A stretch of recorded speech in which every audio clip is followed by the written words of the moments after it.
ny mofinaina isan'andro atolotry ny mpitandrina rakotina valina maoly.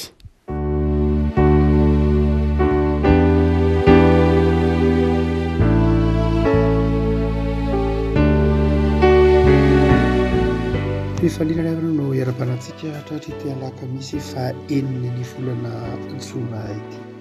Ny mofinaina voalahatra antsika dia ny bokin'ny apokalipsy toko faharoa, apokalipsy toko faharoa andininy fahavalo ka hatramin'ny andininy fahairaika ambin'ny folo. Vakina amin'ny anaran'i Jesosy. Ary sorato amin'ny anjelin'ny fiangonana ny Smirna. Izao no lazain'ny voalohany sy ny farany, izay efa maty nefa velona indray. Fantatro ny fahorianao sy ny fahantranao nefa manan-karena ianao, ary ny fitenenany ratsy ataon'izay milaza ny tenany ho jiosy kanjo tsy izy, fa sinagogan'ny Satana. Aza matahotra izay efa hiaretanao, indro ny devoly efanao ny sasany aminareo ao an-tranomaizina mba ho voazahatoetra ianareo, ary hanapahoriana afoloana. Aoka ho mahatoky hatramin'ny fahafatesana ianao, dia omeko anao ny satroboninahitra fiainana. Izay manatsofinao ankizy hiaino, izay lazain'ny fanahy amin'ny fiangonana. Izay maharesy dia tsy ho somban'ny fahafatesana faharoa. Ray masonao manao masinana ny fahamarinana ny teninao no fahamarinana. Amen. Riavako ity taratasy ho an'ny fiangonana tany Smirna ity amin'ireo taratasy fito izay nampitolaina an'ireo fiangonana tany Azia Minora. Miavaka amin'ny lafiny hoe mifintina dia mifintina, fohy nefa mafonja, ary anankiray izay mampafonja azy dia izao tsy misy fanehoana, tsy misy fanehoana ny kilema ny fiangonana atao Smirna. Fiangonana tsy misy kilema eo anatrehan'Andriamanitra ny fiangonana Smirna. Tsy tahaka ny fiangonana tany Pergamosy, tany Efesosy sy ny hafa rehetra, fa ny fiangonana tany Smirna dia fiangonana izay tsy nahitan'ny tompo tsiny. Nefa fiangonana izay mahantra io teneniny io, fantatro ny fahantranao, mahantra, ory, fantatro ny fahorianao, tsy manana na inona tahaka ireo fiangonana mmpanan-karena, tahaka izay hitan'ny Pergamosy na hitako amin'ny fiangonana ny Filadelfia, fiangonana izay tsotra dia tsotra. Nefa dia misy lafin-javatra izay tian'ny tompo takaritsika amin'ity andininy eto am-pelatanantsika ity, izay ianarantsika amin'ity fahatsoran'ny fiangonana tany Smirna ity. Misy evi-panahy roa na telo izay entina mampahery antsika riavako malala. Voalohany dia hoy ny tompo, fantatro ny fahorianao sy ny fahantranao. Fantatro. Rehefa miteny ny tompo anao hoe fantatro, dia milaza zavatra voalanty zay, milaza tsipiriany zay. Itsika mantsy rehefa miteny hoe fantatro, ohatra hoe fantatro ianao, fantatro ny asanao, fantatro ny olanao, fantatro ny manahirana anao, dia mety ho tsisy ninina azontsika atao. Mety ho fantatsika le olana, fa mety tsy voatery hanana vahaolana isika. Mety fantatsika le olona, fa mety tsy manana na inona fifandraisana aminy isika. Fa izao ny tompo rehefa miteny hoe fantatro ny fahorianao na hoe fantatro ianao, dia milaza fifandraisana izay. Ary tsy vitan'ny hoe milaza fifandraisana izay, fa milaza tena fahafantarana amin'ny tena izy marina. Eto izany ny tompo dia miteny amin'ny fiangonana tany Smirna, ary miteny amin'ny mpino mihitsy aza, miteny amintsika manao hoe fantatro ange ny fahorianao e. Raha miteny hoe fahoriana dia soloko io ao an-tsainany hoe lay manjoa ihany iny lay hoe fahoriana. Tsika malagasy mantsy rehefa miteny hoe misy manjoa dia le faty zay ao anatin'ny fahoriana iny, fa rehefa miteny hoe fahoriana eto dia milaza tebiteby, milaza zavatsarotra, milaza fiaretana, milaza tsy fananana, milaza fanenjena, milaza zavatra manahirana isan-karazany. Rehefa miteny hoe fahoriana, milaza zavatra mampahory, mampitomany, mandreraka ny aina, mandreraka ny fanahy, ady am-panahy, ady tsaina. Zay rehefa miteny hoe fahoriana eto, dia hoy ny tompo anao hoe fantatro ange zany. Fantatro zany zavatra izany, zany zavatra lalovanao zany. Ary rehefa miteny ny tompo hoe fantatro dia milaza zavatra lanjainy zay. ary zany dia mampahiry antsika zany rehefa Komalala rehefa miteny amintsika ny tompona hoe fantatro ake ny fahorianao dia toy ny milaza manao hoe voalanjako ange ny fahoriana zay lalovanao Andriamanitra rehefa Komalala dia tsy mampitondra zavatra tsy zaka. Andriamanitra tsy mampitondra fahoriana tsy zaka tsika mpanompony. Averin'ny Paoly eo amin'ny taratasy ny soatany ho an'ny Korintianina manao hoe Andriamanitra tsy mampitondra zavatra tsy zakatsika. Zay zakatsika ihany no avelany ho lalovantsika. Zay zakatsika ihany no avelany andalo ao amintsika satria miteny izy manao hoe fantatro ny fahorianao, fantatro ianao, fantatro ny zakanao, fantatro ny asanao, fantatro ny toerana zay tokony ametrahako anao. Zany dia ny fahoriana zay lalovantsika, ny zavatsarotra zay sedraintsika dia izao voalanjan'Andriamanitra. Ary amin'ireny zavatra izay ivelan'Andriamanitra lalovantsika ireny ara hoy ihany Paoly dia izao efa eo akaikiny eo ny vahaolana, ny lalana izay hivoahantsika amin'izany fizahan-toetra na fahoriana izany. Azay koa ny dikany faharoa miteny hoe fantatro. Rehefa miteny hoe fantatro dia tsy milaza hoe voalanja ihany zany na tonona ihany zany fa rehefa miteny hoe fantatro koa ny tompo dia izao ny dikan'izay misy vahaolana ho entin'Andriamanitra. Ao amin'ny Exodosy ao, Exodosy 7 dia miteny ny tompo manao hoe hitako ny fahorian'ny oloko any Egypta. Ary izay hitako zay dia mitovy lanja ny titeny ity hoe fantatro ny fahorian'ny oloko any Egypta. Dia indro maniraka anao aman-tsain'i Mosesy. Zany hoe eo ankilan'ilay voambolana hoe fantatro ny fahorianao dia izao hamahaolana. Andriamanitra rehefa Komalala tsy vitany hoe tsy mampitondra tsy zaka fa amin'izay zakatsika no avelona lalovana nefa amin'ny fahorinana zava-manahirana na tebiteby avelona ny tompo lalovantsika io dia eo akaikitsika eo ny tompo ary eo akaikitsika eo ny vahaolana sy lalana ivoahana amin'izany. Ary nay mahatonga ny tompo eto miteny ao anaty fonoteny io manao hoe kanefa manan-karena ianao. Nefa manan-karena ianao, manan-karena ianao, nefa mantra zany io zany hoe fantatro ny tsy fampinao ny olona setrainao, nefa manan-karena ianao. Lay voambolana hoe nefa manan-karena ianao dia izao satria eo akaikinao satria mitondra vahaolana. Rehefa Komalala hay ny fiainan'ny olombelona, fiainan'ny mpino mety mandalo zavatsarotra. Saingy na inona zavatra lalovanao dia izao matokia ny tompo. Raha hevitritsika moa amin'ity volana jona ity dia miaro ny tompo. Dikany teny hoe miaro dia tsy hoe tsisy ninina lalovantsika, tsy hoe tsisy fahoriana lalovantsika, tsy hoe tsisy zavatra manelingelina antsika. Olombelona tsika ny men'Andriamanitra saina, men'Andriamanitra vatana, men'Andriamanitra fanahy, men'Andriamanitra fahazavan-tsaina zany dia izao ny men'Andriamanitra andraikitra. Ny olombelona nataon'Andriamanitra andray andraikitra, nataon'Andriamanitra hikaroka, nataon'Andriamanitra hijoro, nataon'Andriamanitra hitory ny filazantsara, nataon'Andriamanitra hitondra fahatsarana, nataon'Andriamanitra hanohy ny asa pahariany. Ao anatin'izany no tsy maintsy isy zavatsarotra lalovantsika. Noho izany dia izao ao anatin'ny zavatsarotra nefany dia matoky.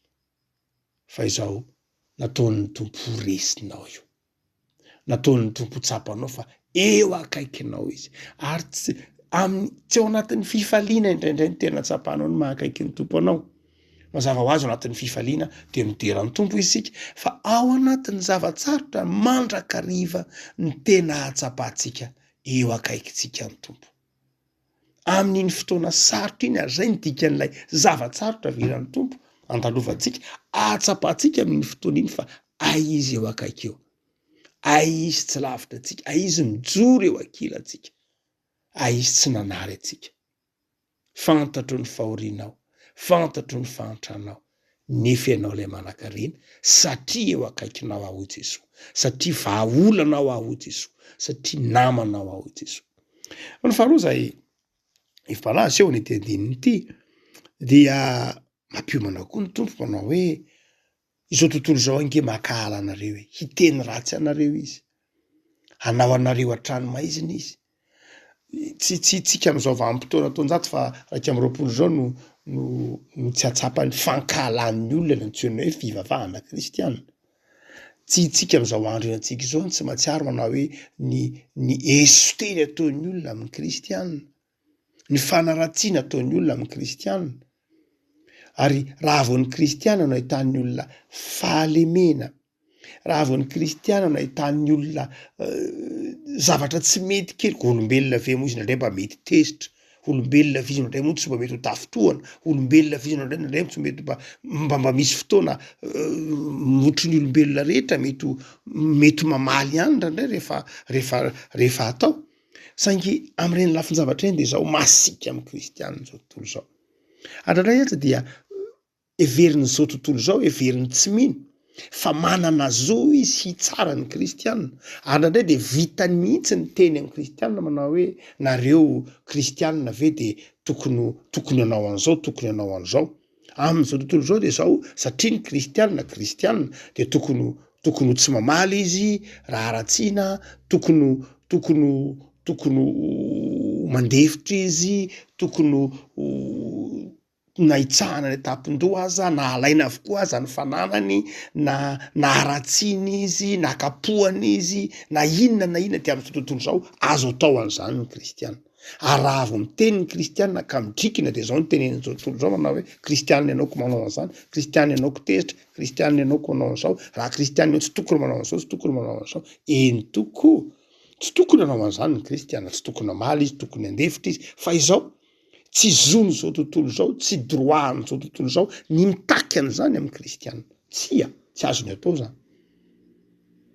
Amin'ny tompo ihany ny kristianina no manana compte à rendre. Amin'ny tompo ihany ny kristianina no manana an'izany. Ny tompo no mametraka an'izany toe-po zany ao anatin'ny kristianina. Fa tsy anjaran'izao tontolo zao mihitsy no mitaky zany amin'ny kristianina. Tsy hoe mamela ny kristianina hamaly akory sanatria ny vava, tsy hoe mitaona ny kristianina ikony na hanohitra na hanakorotana sanatria ny vava, tsy zay loatra. Fa indraindray zao tontolo zao diso fijery amin'ny kristianina ka manamarina ny tenany ho afaka manao ny rehetra, ary indraindray de manana zo toy ny anapotika, toy ny anindry, toy ny animba mihitsy ny fiainan'ny kristianina satria mahita ny kristianina mandefitra. Ary indray ara mitaky fandefenana amin'ny kristianina. Ny tompo no afaka mitaky fandefenana amin'ny kristianina.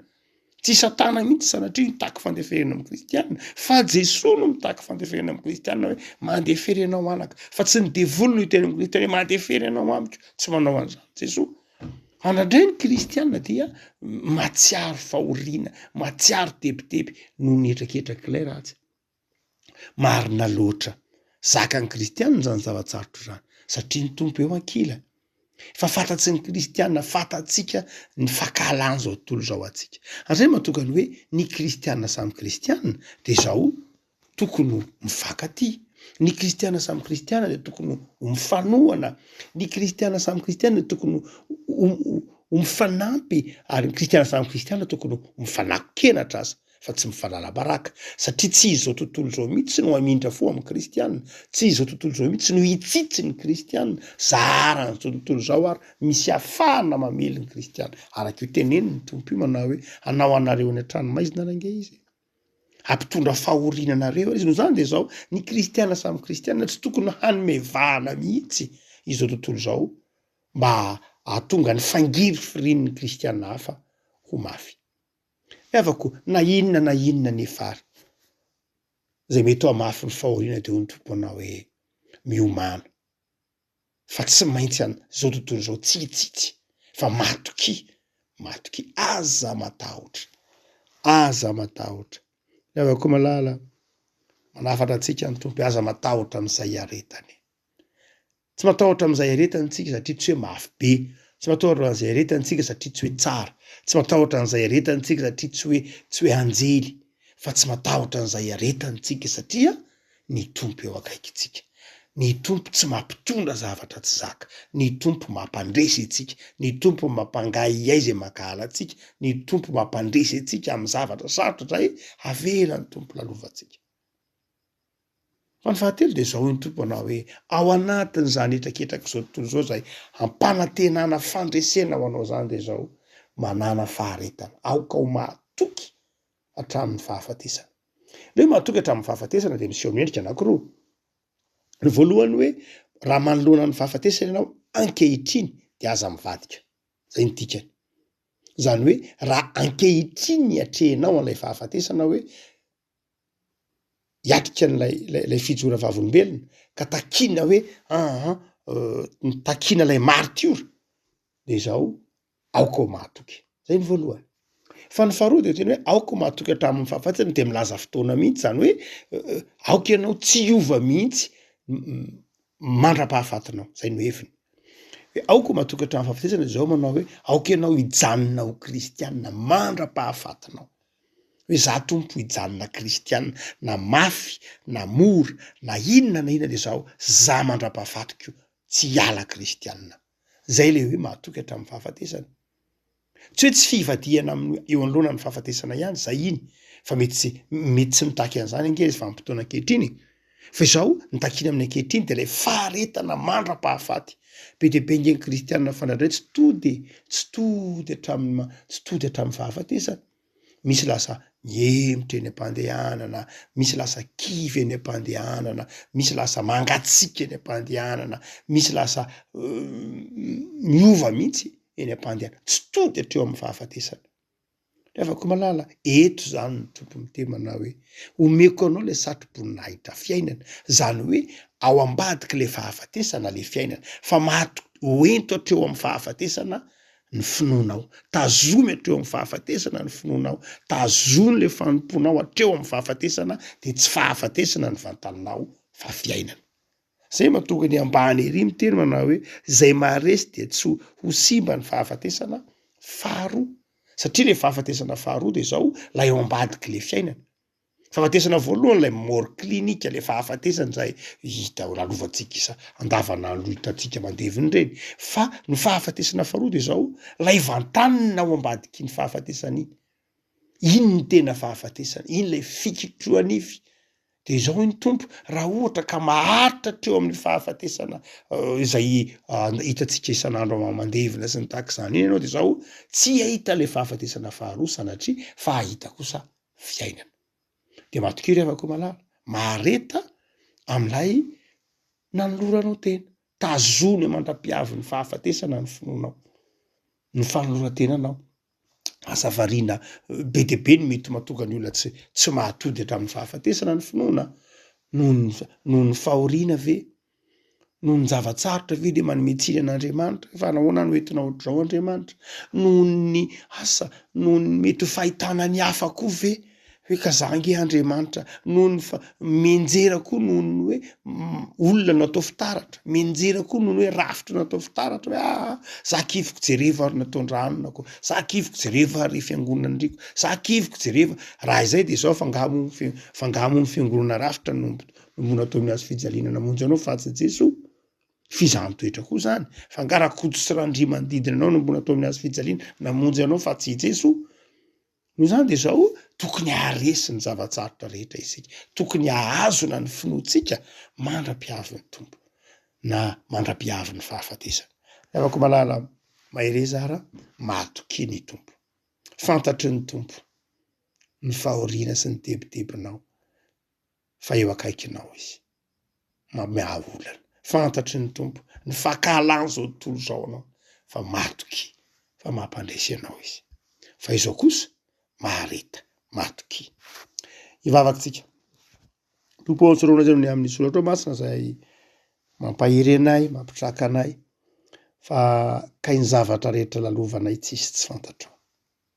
Ay mihoatra noho ny ahafantaranay ny tenanay sy ny ahafantaranay ny zavatra setrainay, ny fitiavanao sy ny fahafantaranao anay. Ataovy mahatoky zay tompo, ataovy maharitra amin'ny fanomponanao, tsy mahazona anao de azony, tsy mahatahiry anao fa tehirizo, ary dia tehirizo aharitra hatramin'ny farany amin'ny fanompona. Vavak'izay tompo, jereo ny asanay, jereo ny tokantranonay, jereo ny fanirianay, jereo ireo fikelezanay nanay isan'andro. Ataovy ahitanay fifaliana sy fahombiazana reny Jesoa. Ary ataovy maharitra amin'ny fanarahana anao mandrakarivo zay, manjaka tomponay, rakofy ny fiadananao sy ny fahasoavanao. Zay rehetra ilainay de apetraka feno ambany famindramponao. Jereo Jesoa ireo manana ady am-panahy, ampahirizo. Aoka eo akaiky ny manana ady am-panahy sy manana olana ianao, jereo marary Jesoa sy trano. Zaveranao kivy, atanjao ny finoany, Tsy ireo Jesosy, ireo zay mitady fahorana, miandrandra fahorana aminao, aoka eo akaiky iny ianao, ary amarino ny teninao, fa fantatrao ny tebitebinay, fantatrao ny manahirana, fantatrao ny fantranay. De ataovy tahaka ny fiangonana tany Smirina izahay, mahatoky hatramin'ny fahafatesana, satria manana anao ary ataovy mpandresy. De manankina ny fiainana eo ambany fitahinao zahay, Ray, Zanaka, Fanahy Masina. Amen.